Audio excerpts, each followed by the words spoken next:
Assalamualaikum warahmatullahi wabarakatuh. Perkenalkan, nama saya Nur Suci dengan nomor induk mahasiswa 091058022314. Program Studi Pendidikan Bahasa Indonesia, Fakultas Keguruan dan Ilmu Pendidikan.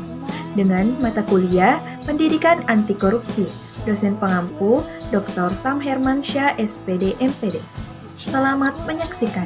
Pendahuluan, korupsi bagaikan benalu yang menggerogoti sendi-sendi kehidupan berbangsa dan bernegara. Praktik tercela ini tak hanya merugikan keuangan negara, tetapi juga menghambat pembangunan dan memperburuk kesenjangan sosial. Memahami akar permasalahannya menjadi kunci utama dalam pemberantasan korupsi. Penyebab korupsi. Yang pertama yaitu faktor internal, sifat serakah dan tamak. Koruptor didorong oleh keinginan untuk memperkaya diri tanpa peduli dampak negatifnya terhadap orang lain dan negara. Moral lemah, kurangnya integritas dan nilai-nilai etika membuka peluang bagi individu untuk melakukan tindakan korup. Selanjutnya yaitu gaya hidup konsumtif.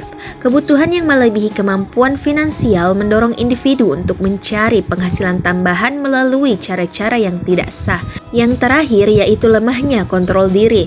Kurangnya kemampuan untuk mengendalikan diri dan menunda kenikmatan sesaat membuat individu mudah tergoda untuk melakukan tindakan korupsi. Yang kedua yaitu faktor eksternal.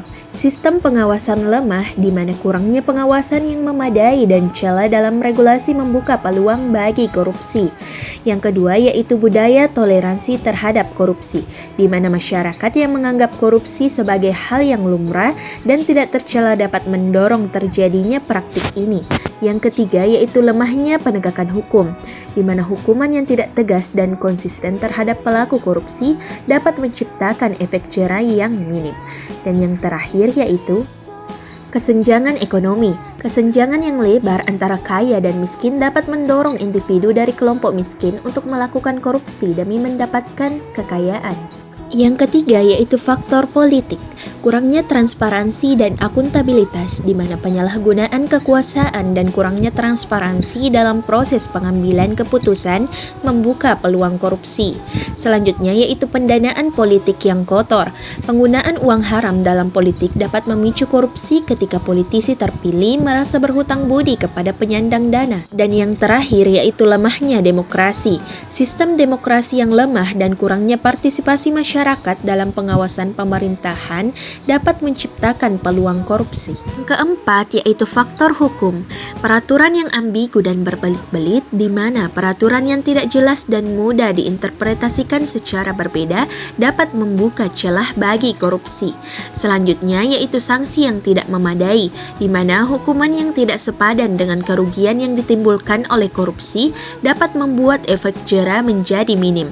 Dan yang terakhir yaitu kurangnya penegakan hukum yang konsisten. Penegakan hukum yang tidak adil dan diskriminatif dapat merusak kepercayaan publik terhadap sistem hukum. Selanjutnya yaitu konsep teoritis. Terdapat 3 konsep. Yang pertama yaitu teori segitiga korupsi, di mana teori ini dikemukakan oleh Charles A. Merriam yang menyatakan bahwa korupsi terjadi karena adanya 3 elemen, yaitu kesempatan, motif, dan rasionalisasi. Yang kedua yaitu teori agen prinsip. Teori ini memandang korupsi sebagai akibat dari hubungan asimetris antara agen atau pejabat publik dan prinsipal atau masyarakat.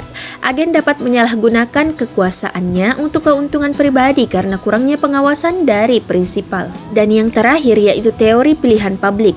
Teori ini menjelaskan bahwa korupsi terjadi ketika pejabat publik menggunakan kekuasaannya untuk memaksimalkan keuntungan pribadi, meskipun hal tersebut bertentangan dengan kepentingan publik. Hukum berperan penting dalam mencegah dan memberantas korupsi. Namun di sisi lain, kelemahan dalam sistem hukum dapat menjadi celah bagi praktik korup untuk merajalela. Berikut beberapa poin tentang hukum-hukum yang ada. Yang pertama yaitu perundang-undangan. Kekosongan hukum di mana kurangnya peraturan yang mengatur secara spesifik tentang suatu hal dapat membuka peluang bagi korupsi. Yang kedua yaitu peraturan yang ambigu, di mana peraturan yang tidak jelas dan mudah diinterpretasikan secara berbeda dapat dimanipulasi oleh pelaku korupsi. Yang ketiga yaitu tumpang tindih peraturan. Tumpang tindih peraturan dapat menimbulkan kebingungan dan celah hukum yang dimanfaatkan untuk korupsi. Yang kedua yaitu penegakan hukum. Pengawasan lemah, di mana kurangnya pengawasan yang memadai terhadap pelaksanaan peraturan dan kebijakan membuka peluang bagi korupsi. Yang kedua yaitu sanksi yang tidak memadai. Sanksi yang tidak sepadan dengan kerugian yang ditimbulkan oleh korupsi dapat membuat efek jera menjadi minim. Selanjutnya, proses penegakan hukum yang lambat dan berbelit-belit, di mana proses hukum yang panjang dan rumit dapat memberikan kesempatan bagi pelaku korupsi untuk melarikan diri atau memanipulasi proses hukum. Yang terakhir yaitu ketidaktegasan penegakan hukum. Ketidaktegasan penegakan hukum dalam menindak pelaku korupsi dapat menciptakan iklim permisif terhadap korupsi.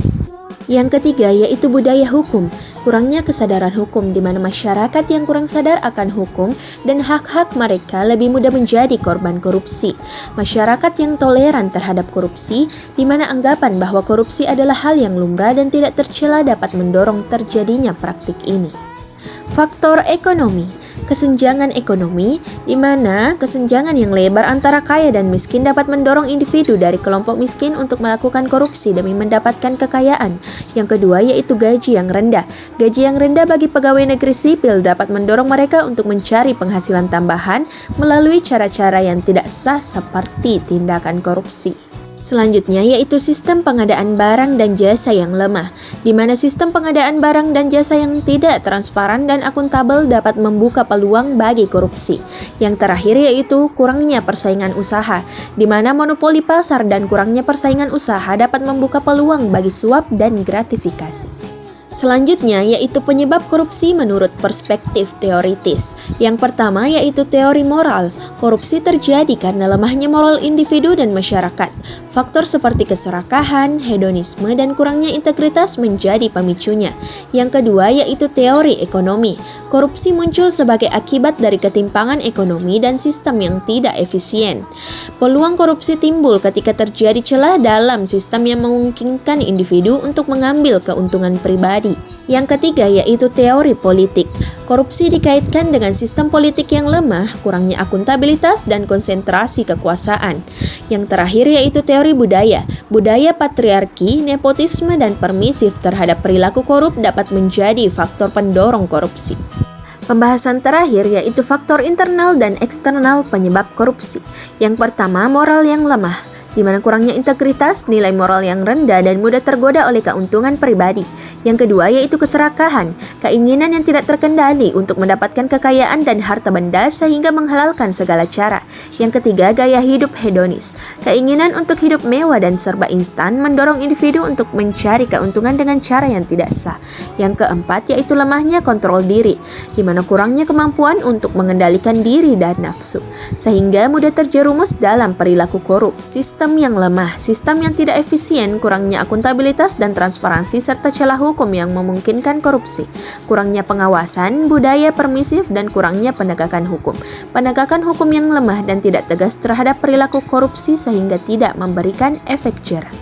Itulah tadi pemaparan materi video pembelajaran dengan judul Faktor Penyebab Korupsi.